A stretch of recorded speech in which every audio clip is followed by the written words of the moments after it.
Why is Daisy Duck so expensive? Have you ever bought a piece of cardboard for $16? Have you ever bought a box of booster packs for $140 and got a $16 piece of cardboard? Now we're talking. Daisy Duck is a super rare card from Disney Lorcana Shimmering Skies expansion set. Shimmering Skies' theme is a party after defeating the Floodborn Ursula. There's a cute carnival festival type party that the heroes are at, and Donald and Daisy Duck are shown playing the carnival games. In some of these cards, they hide hidden Mickeys in the artwork. Looking at the background and the bokeh lights, these are prime suspects for a hidden Mickey. On some cards, you might even have to turn the card upside down to see the hidden Mickey, like Aurora Briar Rose. But this one, there's no hidden Mickey. So what's the deal? Why would this card be so expensive?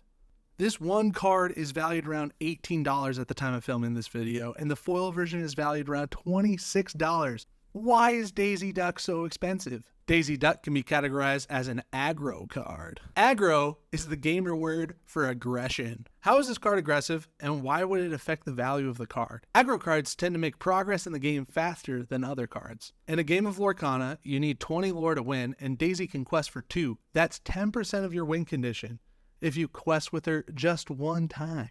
That still doesn't explain the value. Maybe it's the ability. Daisy Duck's ability, Big Prize, says whenever this character quests, each opponent reveals the top card of their deck. If it is a character card, they may put it into their hand. Otherwise, they put it on the bottom of their deck. Hold up, that sounds bad. That sounds like my opponent can draw cards? And wasn't the best deck of last season a deck that makes people discard cards from their hand? This is doing the exact opposite. In an aggro deck, we're not too concerned about what your opponent is doing. We're concerned with getting to our win condition as fast as possible before they have an opportunity to stop us. This ability only lets our opponents draw character cards if they are revealed from the top of the deck. So that means that they won't have the opportunity to get useful action cards that could have the power to stop Daisy from helping us get to 20 lore.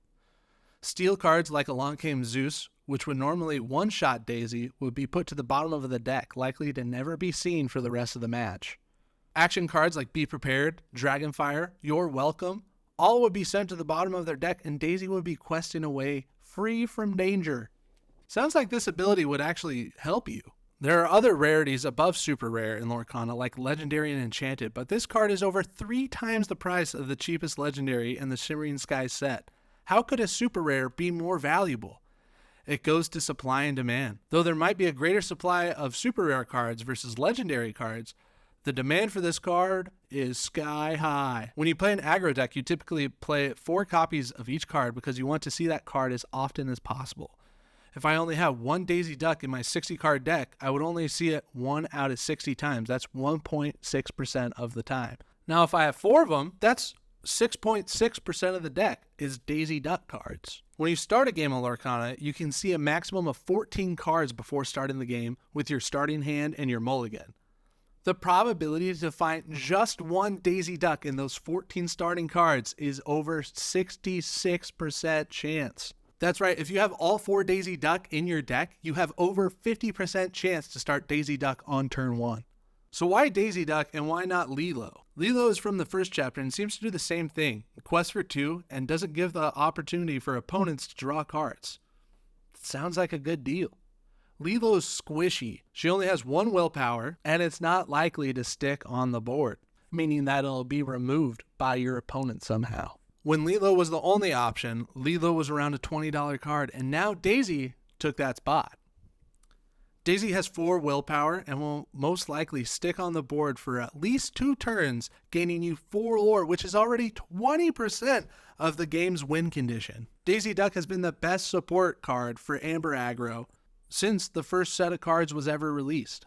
Baloo was a welcome addition, but didn't put on early game pressure. Baloo was a late game option that could close you out sometimes. Daisy Duck changed the way people have to deal with aggro decks. All the other decks have to know about this card and have to have a way to deal with it in the early game. And when you play multiple of these cards, your opponent has to answer with multiple answers. Do you think Daisy Duck is the best aggro card, or do you think she's a cheap gimmick? Either way, let me know in the comment section down below, and let me know which card we should talk about next week in Why Is This So Expensive?